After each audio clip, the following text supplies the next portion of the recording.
Everything you see and hear in today's video is shot with this, the iPhone 15 Pro Max, apart from the stuff shot with this. I say it every year, but I think it still holds true that the only iPhone comparison anyone cares about is how it compares against the latest Samsung flagship. So in this video, I'm going to compare this, the iPhone 15 Pro Max, against this, the S23 Ultra. And I want to hear from you in terms of which one you think is best when it comes to photography. If you've bought an iPhone 15 Pro Max recently, you are going to want some protection, and I want to very quickly show you three types of protection from today's sponsor, Benks. The first is an absolute no-brainer. It's the Glass Warrior Sapphire Screen Protector. I placed one of these on my iPhone 14 Pro Max last year, and I never had to take it off. If you know screen protectors, you know that they scratch, they shatter, they break. This one didn't for 12 months. But also it feels amazing, and it doesn't seem to gather the same number of fingerprints and smudges as the regular iPhone screen. And this is thanks to the edge-to-edge sapphire crystal protection. It's got maximum scratch and shatter resistance and seamless coverage across the entire display. And as you'd expect, it has full touch sensitivity. But more importantly, it doesn't damage the display clarity. It really is invisible display protection at its very best. This is an absolute no-brainer. Next up, we have the MagClap Armor Pro case. This is built with 600D DuPont Kevlar fibre, and it has a delicate surface texture for an improved grip. It's also 6-foot drop tested and 3 times military grade standard certified. It's fully MagSafe compatible and has a very strong magnet. And your very important iPhone 15 Pro Max camera system is very well protected as well, thanks to a luxurious metal frame that is raised around the camera housing. As always with Benks cases, I love the minimalist styling. I think it really complements the iPhone 15 Pro Max. It's nice and light. Again, it's a no-brainer. And last up, we have the MagClap crystal phone case. This is also made from 600D DuPont Kevlar fibre, and it's got that rugged durability and, again, a minimalist and very sleek design. It's got the same raised camera protection and that luxurious metal frame that surrounds the camera housing, and it benefits from the same very strong MagSafe magnets. The Benks motto at the moment is chill out, it's Benks, and I couldn't agree more. I love their accessories, and they are fantastic complements to the iPhone 15 Pro Max. I want to very quickly cover the whole overheating issue with the iPhone 15 Pro Max. If you haven't been following it, a lot of people have been experiencing very, very hot phones. And the belief is that the new A17 Pro chip, which is in this phone, is running too hot, basically. And people are experiencing this when it's doing nothing at all. It's just sat on the desk, getting incredibly hot. I haven't experienced this at all. It hasn't happened with this phone. It gets marginally warm when you charge it, but not hot enough to not pick up, if that makes sense. And certainly using it, there's no heat at all. I've been shooting 4K video all morning with this, and it is absolutely, but it's not warm, it's not hot, it's just fine. I think we just have to hope for a software update that fixes this for the people that have the issue. A quick note on this camera comparison: everything you see in terms of the photos and the videos are straight out of these phones. There's no editing, there's no working with massive 48 megapixel RAW files. The same thing goes for the audio. I haven't touched that whatsoever. I want this to be a point and shoot test. So the iPhone 15 Pro Max has the exact same camera system as the iPhone 15 Pro. The only difference is that it gets a 5x zoom over the 3x zoom. And that 5x zoom really is the main differentiating factor for the Pro Max.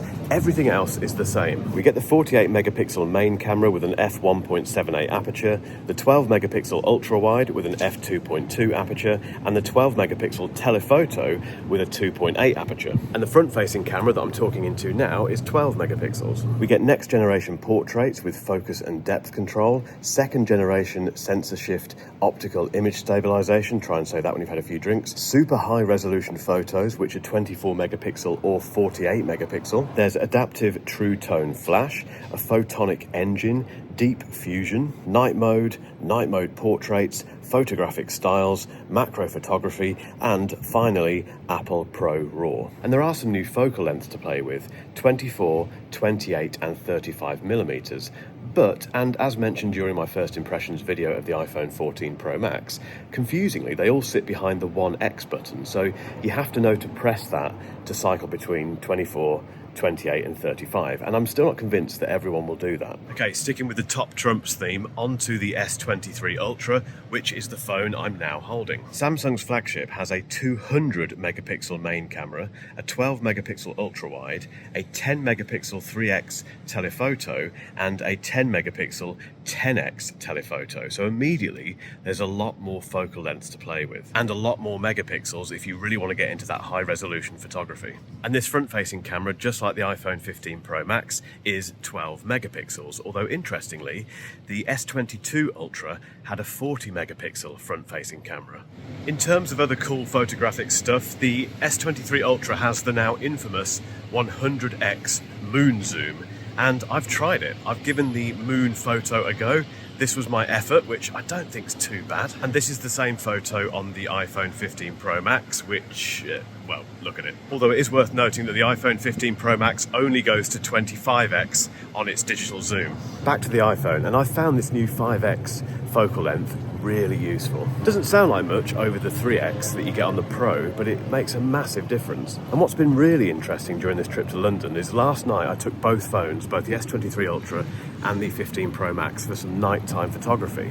And they both deal with nighttime very well. You can get some lovely photos from both of these phones. But when it comes to zooming in at night and using that 5x zoom on both phones, the iPhone arguably looks better. Now this might be because 5x isn't the default zoom on the S23 Ultra, that is actually 3x. But I think that's pushing it a bit. It should at least do a better job of these zoomed in night shots. What I find fascinating about these two phones though is that they deliver such different results, which is really nice actually, because it means that both the S23 Ultra and the iPhone 15 Pro Max are going to have very defined audiences. They are really polarizing, which isn't always the case when you compare smartphones. Quite often they look quite similar, but the S23 Ultra and the iPhone 15 Pro Max definitely have their own looks. I've previously complained about the slow shutter speed on the S23 Ultra. This gets a lot of Samsung fans' backs up, I know, and I know technically it can be fixed if you download different software and faff around with the settings, but I can't be bothered to do that.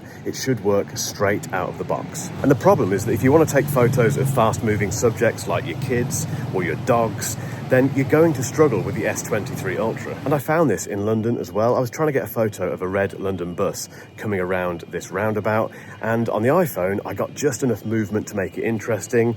On the S23 Ultra, it was late. I'll tell you what has been nice over the last 2 days though. On the iPhone 15 Pro Max, we now have the action button, which has replaced the mute switch, and you can assign this to a whole bunch of things. But I've assigned it to fire up the camera, and in the past, to get to the camera system on the iPhone, you have to swipe from the lock screen. It's a bit of a faff, whereas on Android phones, you just double press the power button, which is really, really convenient. So to have that quick access to the camera on the iPhone now has made my life much easier during this trip. So over to you in terms of the photos. What do you like? What don't you like? Let me know below. And now onto the video. The iPhone 15 Pro Max rear camera shoots up to 4K at 24, 25, 30 or 60 frames per second. It also shoots 1080p full HD at up to 60 frames per second. This front-facing camera shoots up to 4K at 60 frames per second, but this is 24. The S23 main camera system shoots up to 8K at 30 frames per second. If that's too much, it does 4K at 60 frames per second. It also drops down to 1080p, but gives you two ridiculously high frame rates for super slow motion. And those are 120 and 960 frames per second. And this front-facing camera, just like the iPhone 15 Pro Max, shoots 4K at up to 60 frames per second. In terms of the camera system for video, again, it's over to you guys. I want to know what you think of this footage from both the iPhone 15 Pro Max and the S23 Ultra, particularly this front-facing camera stuff, because these are quite challenging conditions. It's a very noisy city, London, so there's been lots of banging and clanging and cars going past and people shouting and stuff. I'd love to know how these two camera systems have coped with that. But equally, what do you think to the video quality in general? I have long said that the iPhone has been the best video shooter in terms of smartphones for quite some time, and I actually use the iPhone Pro Max for a number of videos that you're probably not even aware of. I've used it for B-roll, for A-roll.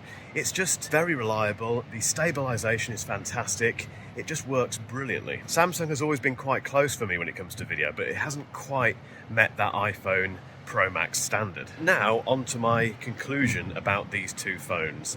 I think you're going to find this interesting. Firstly, some general thoughts on these two phones, starting with the display. And they both have absolutely amazing displays, but for me, the S23 Ultra just pips it. And the reason for that is because it just feels more expansive, mainly because it doesn't have Monkey Island. It's just more colourful, more vibrant, and I always miss using the S23 Ultra's display when I have to go to a new Android phone.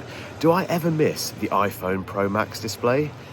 Not really. When it comes to battery life, I haven't had the iPhone 15 Pro Max for long enough to work out if it's better than the iPhone 14 Pro Max, which for me wasn't very good. Although this phone does feel a bit better already. However, I've been using the iPhone 15 Pro Max and the S23 Ultra today for the same tasks, so 4K video shooting, photos, navigation, that sort of stuff, and the iPhone has less than 50% remaining, and the S23 Ultra has 70% remaining. And I'll tell you what, the S23 Ultra is still much better than the iPhone 15 Pro Max when it comes to standby time. This thing barely loses any battery when you're not doing anything with it. When it comes to the look and feel of these two devices, I think they are very handsome smartphones. I think the iPhone 15 Pro Max in natural titanium is the best looking iPhone ever. But the S23 Ultra is a real looker too. Whenever I do these Samsung versus Apple comparisons, people say, talk more about the OSs, and okay, I will. So iOS and Android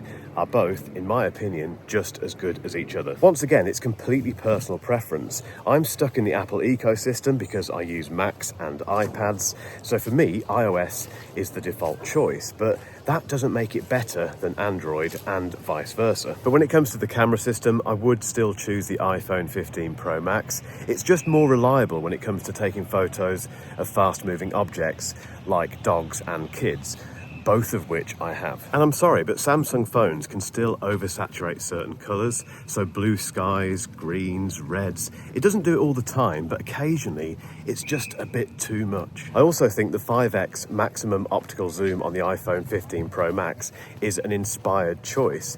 It's just very, very useful versus the 10x on the S23 Ultra, which is handy occasionally, but again, just a bit too much. And as for the absence of 100x moon zoom on the iPhone 15 Pro Max, it doesn't matter. It's very rarely usable on the S23 Ultra. So it really is over to you guys. What do you prefer out of what you've seen today? The iPhone 15 Pro Max or the S23 Ultra? And if you want to see my full first impressions of the iPhone 15 Pro Max, keep watching for a link to that video.